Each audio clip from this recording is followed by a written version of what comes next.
Olá, tudo bem? Eu sou o professor Renato e vou praticar com você a adição de números por meio de cálculo mental, de estimativas e de arredondamentos. Então, nós temos aqui uma quantidade de cubinhos sobre a mesa e nós vamos representar essa quantidade por meio de números para finalmente adicionarmos essa quantidade toda. Então, primeiramente, olha, vamos escrever um número que represente essa quantidade. 3 centenas, 4 dezenas e 2 unidades. Então, seriam 300 cubinhos, mais 40 cubinhos, mais 2 cubinhos, ok? Então, vamos escrever aqui, olha, 300 mais 40 mais 2.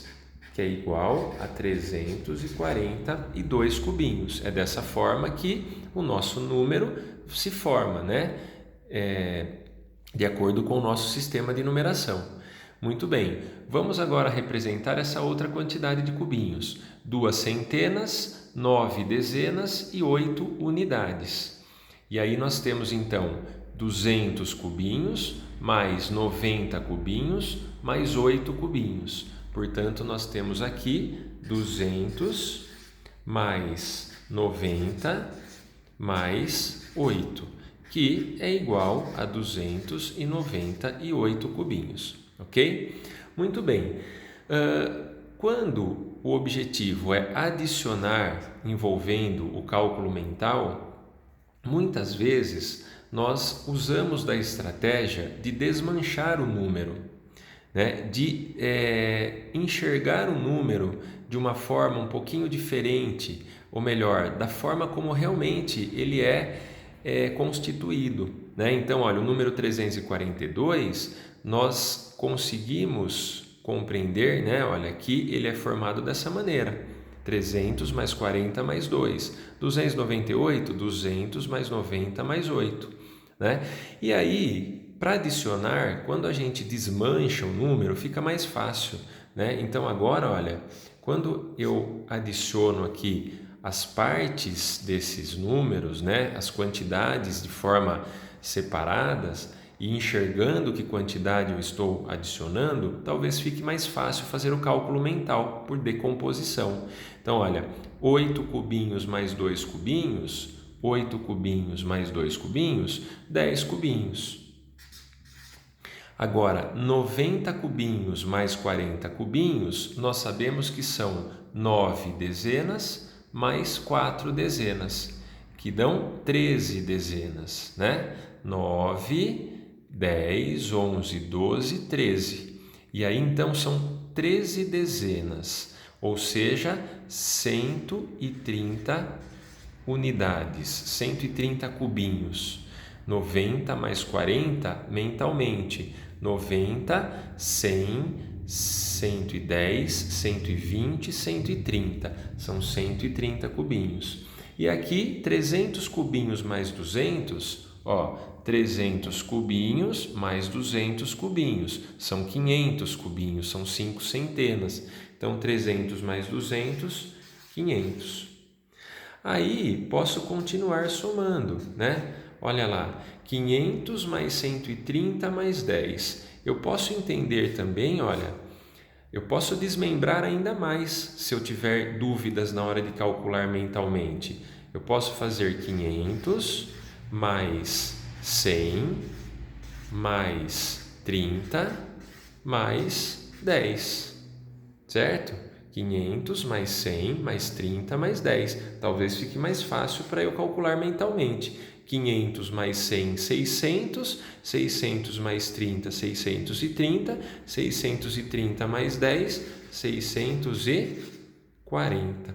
Então, aqui eu tenho 640 cubinhos e olha que eu nem precisei contar cubinho por cubinho. Usando da estratégia e do nosso sistema de numeração, eu consegui determinar o total de cubinhos. Ok? O cálculo mental, as estimativas, os arredondamentos, eles também devem ser registrados.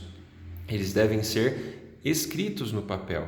Não é porque é cálculo mental que nós não possamos registrar e escrever o nosso pensamento no papel, mas de uma forma que eu consiga calcular mentalmente, né? Buscar o resultado com mais facilidade, ok? Agora, eu posso pensar também nessa mesma adição sem decompor os números. Então, vamos pensar assim, olha, eu vou colocar aqui o número 300, deixa eu colocar numa outra folha, acho que é melhor, ó, 342, mais, né, 298, porque na verdade nós queremos fazer esta adição. Queremos saber o resultado desta adição e a soma, né, desta adição. E aí eu posso usar o critério do arredondamento, que é um dos critérios também que envolve o cálculo mental e podem facilitar. Por exemplo, eu posso de repente, 298 é um número muito próximo de 300, que é uma centena exata, né? E eu posso arredondar 298 para 300 para poder somar com mais facilidade. Aí eu pego os 300, né, as 300 unidades e somo com 342. Olha só, 342 mais 300. Não fica mais fácil a gente somar assim do que assim? Ó, 342 mais 300 dá 642. Olha só, foi rapidinho de fazer mentalmente, porque nós trabalhamos com uma quantidade de centenas exatas aqui, né? São 3 centenas aqui. E aí, só que claro, eu tenho que lembrar o quê? Que eu utilizei de uma estratégia do arredondamento para somar com mais facilidade. Porém, o meu resultado eu tenho que pensar depois para ajustar esse resultado, né? Se eu acrescentei 2 unidades aqui nos 298 para poder fazer a soma, obviamente que depois para obter o resultado, né, essa soma corretamente, eu tenho que tirar 2 unidades que eu havia acrescentado. Portanto, eu chego nos 640, que é a soma de 342 mais 298. A soma de 342 e 298, tá certo? Então, nós usamos aí tanto o critério de decomposição, decompor um número para adicionar, assim como arredondar um número para adicionar. E quando você arredonda, quando você decompõe um número, você calcula mentalmente, você estima os resultados, você percebe exatamente com qual quantidade você está trabalhando, né? Que quantidade você está explorando ali naquele momento, né? Você enxerga melhor a quantidade, ok? Então é uma estratégia importante aí para você treinar cada vez mais e utilizar, ok? Isso aí, bom estudo para você, hein?